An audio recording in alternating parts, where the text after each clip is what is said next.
Lusoko operazioaren urtemuga berri bat baliatu dute bake artisauek desarmeari buruz Eusko Jaurlaritzak plazaratutako bertsioa gezurtatzeko. Txosten berri bat publikatu dute orain arte ezagunak ez ziren xehetasunak jakinarazteko eta gertatutakoaren aurrean haien ikuspuntua emateko. Arratsaldeon ikusentzuleok, jarraian eskainiko dizkizuegu xehetasun guztiak eta gaur hemendik Biarritzeko atabaletik eskainiko dizuegu gure saioa, izan ere gaur arratsaldean abiatuko du hemen Fermin Muguruzak nazioarteko bira. Bihar eskainiko dizuegu erreportaje berezia elkarrizketa luze batekin eta gaur gaueko irudiekin. Gaurko saioa amaitzeko Inesa de Gaxen pastorala Xarnegu lurraldeko herritarrek aurten eskaini duten ikuskizuna. Urtea bururatu baino lehen azken emanaldian zezuko dute. Astera goaz!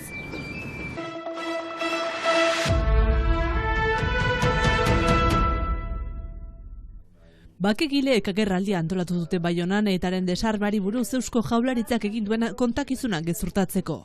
Lusoko ekintzaileen aurkako epaiketa amaitzera itxoin dute Eusko Jaurlaritzak armagabetzeari buruz egindako txostenaren aurrean euren bertsioa plazaratzeko, eta horretarako armagabetzeari buruzko aktak plazaratu dituzte publikoekin berri duten txostenean. Beste historio bat asmatu dute, berriz idazten dute, eta txostena hortan armagabetzeari lotuta den partea gezur utsa da, eta hor ikusten da, pixkat manera patetiko baten bidez, Jaurlaritzak saiatzen du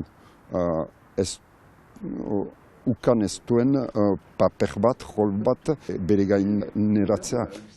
Bakegileek azaldu dutenez 10 bilkura antolatuak izan ziren Eusko Jaurlaritzarekin, eta hain zuzen, bilkura horien edukia publiko egitea erabaki dute. Gurentzat onartezina zen, eta horrean erabaki dugu 10 bilkur horien kontenido osoa gaur egun plazaztea, esplikatu zer gertatu den Luosoa eta apireain zortziko egunaen artean, esplikatu tuz ongi eta xehetasun guziekin armagabetzea nola egina izan den, nola arrakatsua izan den, erran baita osoa atxiloketarik gabe, istilurik gabe, eta eskual gizartearen gehiengoak eskatu zuen gauzatuz. Bakegileek hainbat gauza salatu dituzte, hala nola armak txuntxitu eta garbitzeko asmoa zutela. Edo apirilaren 8ko desarmearen egunean besta bat antolartu nahi zutela. Inbenzio einitz, Jaurlaritzaren informean adibidez erraten dute guk pentsatzen genuen apirilaren 8an besta bat antolatu, eta hori sekulan ez da izan gure gogoetan, adelantzi zahunt, nahi genuen zerbait duina, biktim guzien errespektu osoan antolatu, eta ni horretzain niz, Michel Berroko irriguan, sakonki eta osoki zaurritua egon dela olako gezurrak irakuriz. Txostenaren kopiak Gogora Memoriaren Institutuan, Lazkaoko Beneditarren Fundazioan, Ola Sodorrean, Baionako Departamentuko Artxiboetan eta Luis Joane Institutuan uzteko asmoa dutela baieztatu dute.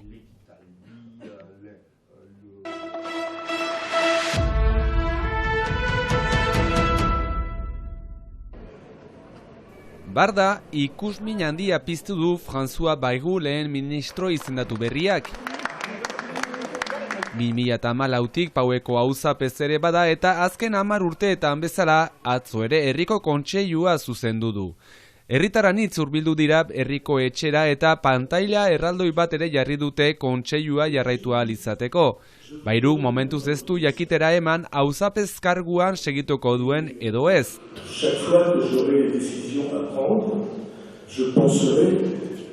Baina erabaki oro bere herritarrengan pentsatuz hartuko duela adierazi du bere kutxunden Henri erregearen margoaren pean, Pauetik Parisera botereagatik joan eta labankada zil zutena 1910ean.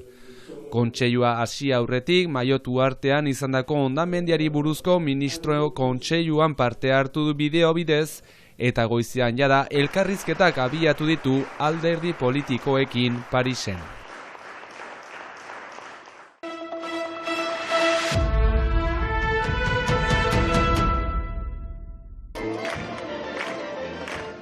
Sarnegu lurraldeko herritarrek Inesa de Gazten pastorala eskaini dute aurten, eta urtea bururatu baino lehen, 6. eta azken emanaldia antzestuko dute.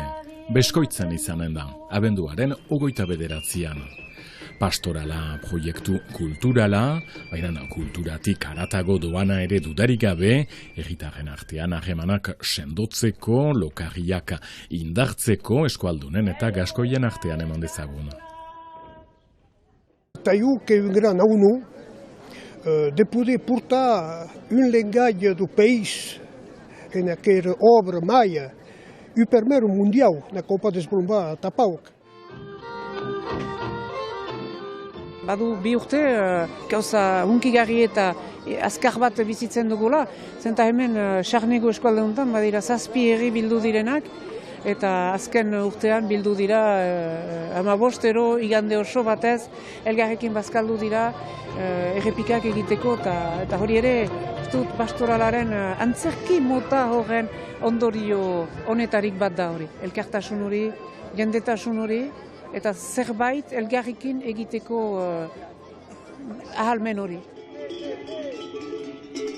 Erritar gisa eta bardoztar gisa, badut aspalditik animaleko lotura bat eremu horrekin, lurralde horrekin, baina hala ere ohartu niz eta bertze batzu ere ohartu dira, zerbait gehiago pasatu dela eta ikasi dugu zehazkiago nor zen zinez Inesa Gazen emazte hori, bere izena ezagutzen ginuen, buruan ginuen, baina gehiagorik ez sobera, beraz hori esker ikasi dugu, gure historiaren zati bat importantea, beraz sorginkeriari lotua, eta hori esker ere sortu dira ikaragarriko harremanak biztanleen erritarren artean. Baziren orako harremanak jadanik sortuak bereziki Sarnegu eguna festivalari esker, Sarnegu eremuko herri gehienetan iragaiten ziren festival hori esker, baina hor zerbait aktibatu du berriz gure artean, beraz izan du animaleko funtzioa soziala gure artean, eta ohartu gira, beraz pentsatzen ginuen gure azken emanaldia ondarribian emanen ginuela, eta egina ginuen beraz urri hastapenean, eta geroztik ohartu gire, hala ere, baginuela animaleko gogoa berriz biltzeko, elkartzeko, eta pastoral honen berriz emaiteko, eta horregatik dugu normalki azkena izanen dugu, beraz azken emanaldia Beskoitzen abenduan. Abenduaren 29. hain zuzen, lokarri gelan arratsaldeko 3 goiti. Untsalaz azken parada beraz, Pantxika urrutik zuzendu duen pastoralaz gozatzeko. Inesa de Gazten jazarpena emazten kontra eskualerriko historian maiz agertzen den gaitza, eta pastoralunen 6. emanaldiaren ondotik zerrote, Sarnegu lurraldeko herritar hauek ez dute baztertzen proiektu kultural gehiago lantzea sortu duten elkartearen inguruan. Ageriko ikusiko beraz. Jaun Andereak izan ontsa eta nahi duzuen arte.